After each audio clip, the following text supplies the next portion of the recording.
E aí, fera, tudo bem? Professor Otoshi de História. Gente, na aula de hoje a gente vai trabalhar a descoberta do Brasil e o chamado período pré-colonial, tá certo?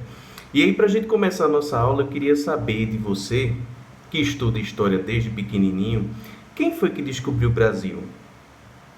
Você sabe me responder? Ah, Otoshi, foram os índios? Não, não foram os índios, né, pessoal? Os índios não descobriram nada, eles eram nativos, eles nasceram aqui. Ah, Otoshi, foi um espanhol. De fato, teve um espanhol que chegou aqui antes de Cabral, chegou aqui em janeiro de 1500, mais especificamente aqui em Pernambuco, tá, pessoal? Onde hoje é o Cabo de Santo Agostinho, tá? Mas ele não foi o primeiro a chegar aqui no Brasil. Então a gente não pode dizer que esse espanhol, cujo nome é Vicente Pinzón, ele não vai ser o grande, o grande não, o primeiro, vamos colocar assim, a chegar aqui em terras brasileiras.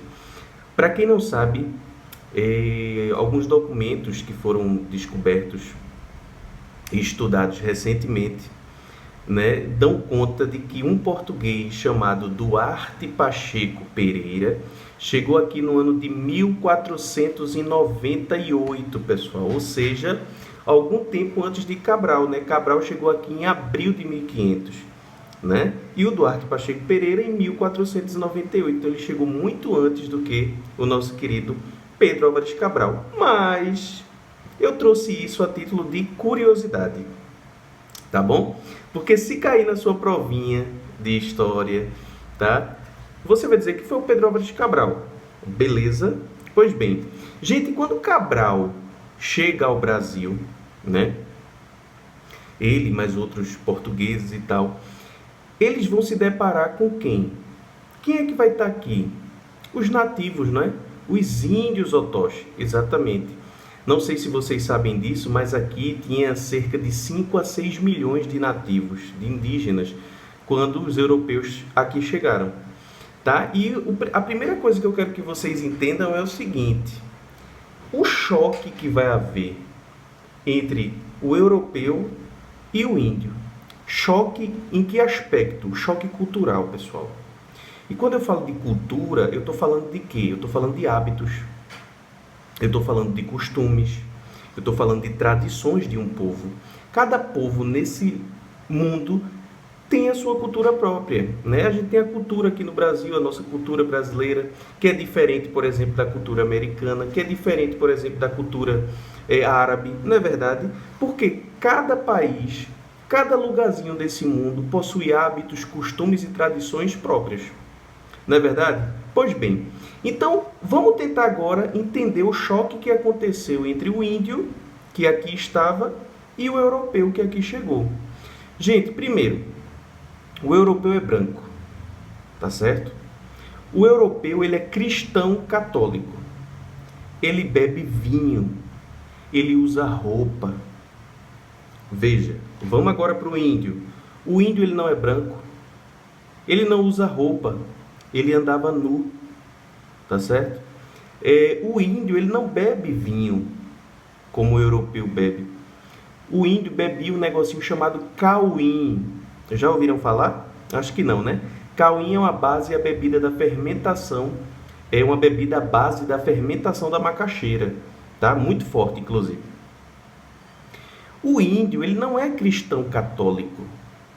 Ele é politeísta, ou seja, ele cultua diversas divindades. E uma outra curiosidade, o europeu, pessoal, odiava tomar banho, né? O hábito de tomar banho não era muito comum na Europa. Já o índio adorava água, adorava banho, né? Não saía de dentro do rio praticamente. Então, assim, quando eu coloco a cultura europeia e a cultura indígena frente a frente, vocês conseguem perceber as diferenças? Vocês conseguem perceber que é brutal a diferença entre um e outro? Consigo, Otoshi, de fato. Então, veja, ao invés do europeu respeitar as diferenças, ao invés do europeu respeitar a cultura do índio, não vai ser isso que vai acontecer, pessoal. Né? A gente sabe que a história do Brasil ela é marcada pela imposição cultural que o branco, o europeu, vai fazer em relação ao índio. né? Ou seja, vai impor a sua cultura. Você vai ver mais lá na frente, na aula sobre Brasil Colônia, que vão ser enviados para cá para o Brasil os chamados padres jesuítas, que são aqueles padres que vêm para cá para catequizar os nativos, ou seja, tornar os nativos cristãos, tá certo? Ou seja, isso não é respeitar a cultura do índio, né? Isso é impor a sua. E aí, minha gente, quando o Cabral chegou aqui, né, eles escreveram uma carta para o rei de Portugal para comunicar a chegada e para tentar descrever um pouquinho do que eles viram aqui. E o Pero Vaz de Caminha era o escrivão da esquadra de Cabral. Ele manda, né, uma carta lá para o rei, e uma das partes da carta ela é bem interessante, que ela diz assim, ó: a terra aqui é de muito bons ares. As pessoas andam com as suas vergonhas de fora, com arcos e setas na mão. Aí você pode estar se perguntando, Toshi, tenta traduzir isso aí, ó. A terra aqui é de muito bons ares, ou seja, a terra é muito bonita, é muito exótica.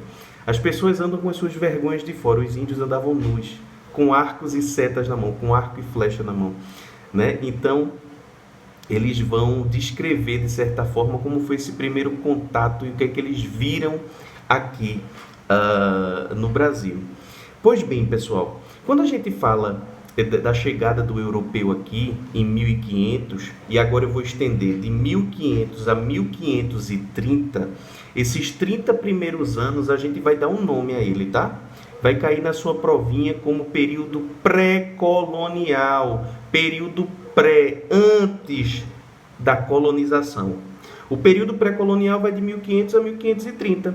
Quais são as características desse período pré-colonial? Tu não pode esquecer.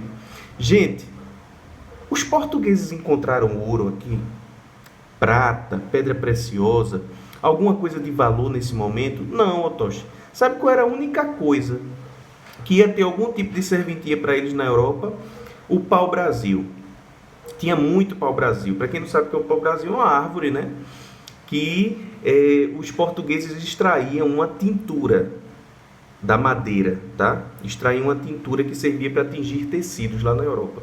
Então, o que é que começou a acontecer? Vai começar uma extração do pau-brasil. Eu não falei em plantio do pau-brasil, eu falei de extração. É uma atividade extrativista e predatória. Quando eu digo que no período pré-colonial a gente vai ter a extração do pau-brasil, você acha que é o branco europeu que vai lá para a mata cortar as toras de pau-brasil, carregar as toras de pau-brasil nas costas? Não, né, pessoal? Vai ser utilizada a mão de obra indígena. Quem vai fazer esse trabalho pesado é o índio. E agora eu quero lançar uma pergunta para você, fera, que está aí do outro lado. A pergunta é a seguinte: o índio, ele foi escravizado durante o período pré-colonial? Responde aí para mim. Você acha que sim ou que não? Otoshi, eu não sei. O índio foi escravizado durante o período pré-colonial? A resposta é não. Sabe por que não, pessoal? Porque durante o período pré, o índio, ele cortava as toras de pau-brasil, ele carregava, ele trabalhava o dia todo, mas ao final ele recebia algo em troca do seu trabalho. O que era? Um espelho, um canivete, uma machadinha, um tecido, tá certo? Então, quando você recebe algo em troca daquele trabalho que você desempenha, isso não caracteriza escravidão, tá certo? Como é que a gente chamava isso, ou chama isso, Otoshi? A gente chama de sistema de escambo. O que é escambo? Anota aí, fera. Escambo quer dizer troca. Então, vamos recapitular para ver se tu entendeu. Período pré-colonial, de 1500 a 1530, é caracterizado pela extração do pau-brasil, mão de obra utilizada nessa extração, mão de obra indígena, por meio do sistema de escambo. E o que é escambo? Troca. Tranquilo? Show de bola. Outra característica interessante que a gente pode destacar do período pré-colonial, minha gente, é a construção das chamadas feitorias. E você pode estar se perguntando, eu nunca ouvi falar disso. O que são ou o que eram as feitorias? Gente, feitorias eram armazéns, tá? Esses armazéns que eram construídos ficavam no litoral brasileiro. Otoshi, armazém serve para armazenar. No caso, era armazenado o que nessas feitorias? Adivinha? toras de pau-brasil. Ou você acha que todo santo dia tinha navio aqui para levar as toras de pau-brasil para a Europa? Não, né, pessoal? Então, o que é que os índios faziam? Cortavam essas toras de pau-brasil, carregavam até as feitorias, armazenavam lá, e quando os navios chegavam da Europa, eles iam nas feitorias, tiravam aquelas toras, colocavam nos navios, e os navios transportavam isso para o continente europeu. Tranquilo? Então, feitorias são armazéns. E um outro detalhe, uma outra característica do período pré-colonial, é que nesse período foram feitas muitas expedições, tá? Eu tenho, por exemplo, as chamadas expedições guarda-costas. Otócio, que danado é isso? Expedições são viagens, pessoal, tá? Muitas viagens foram feitas de lá de Portugal para cá, com objetivos distintos. Quando eu falo, por exemplo, das expedições guarda-costas, qual era o objetivo dessas viagens? Guarda-costas. Guarda, proteger, proteção. Costas é a costa brasileira, pessoal. É o litoral brasileiro. Então, se cair na sua provinha, que danado foi a expedição guarda-costas no período pré-colonial? Foi aquela expedição, foi aquela viagem que tinha como objetivo proteger o litoral brasileiro. Vê como é simples, tá? Então, tivemos aí algumas expedições de exploração, outras expedições guarda-costas, tá bom? Marcando o chamado período pré-colonial. Algumas observações importantes. Houve o interesse de Portugal pelo Brasil nesse primeiro momento? A resposta é não, pessoal. Portugal só viu aqui o pau-brasil, não viu mais nenhum outro tipo de riqueza. Então, Portugal, logicamente, explorou esse pau-brasil, mas não houve esse interesse em nossa terra, sabe? Sabe por quê? Porque Portugal estava com o olho voltado para outro lugar. Ele estava com o olho voltado para as Índias. Portugal estava ganhando rios de dinheiro com o comércio das especiarias, comércio de pimenta, canela, noz moscada, mostarda. Especiarias essas que eram extremamente caras no continente europeu. Então, como Portugal estava ganhando muito dinheiro com esse comércio lá nas Índias, lá no Oriente, ele ficou meio que, deixando o Brasil ali escanteado, tá certo? A pergunta agora é a seguinte: a partir de que momento Portugal vai dizer: caramba, vou colonizar o Brasil, preciso ocupar o Brasil, dizer, olha, isso aqui é meu? Sabe a partir de que momento, pessoal? A partir do momento que Portugal se sentiu ameaçado. Porque outros povos de outros países estavam vindo para cá. Exemplo, os franceses. Os franceses estavam vindo para cá, fazendo alianças com os índios e roubando o nosso pau-brasil. Então Portugal disse, bom, eu sei que o negócio aqui me dá lucro, que são as especiarias, só que se eu não colonizar o Brasil, eu vou perder o Brasil para os franceses. E era isso que ia acontecer. Se Portugal não colonizasse a gente a partir de 30, possivelmente a minha aula estaria sendo dada agora em francês. E você falaria um francês fluentemente, fazendo biquinho e tudo.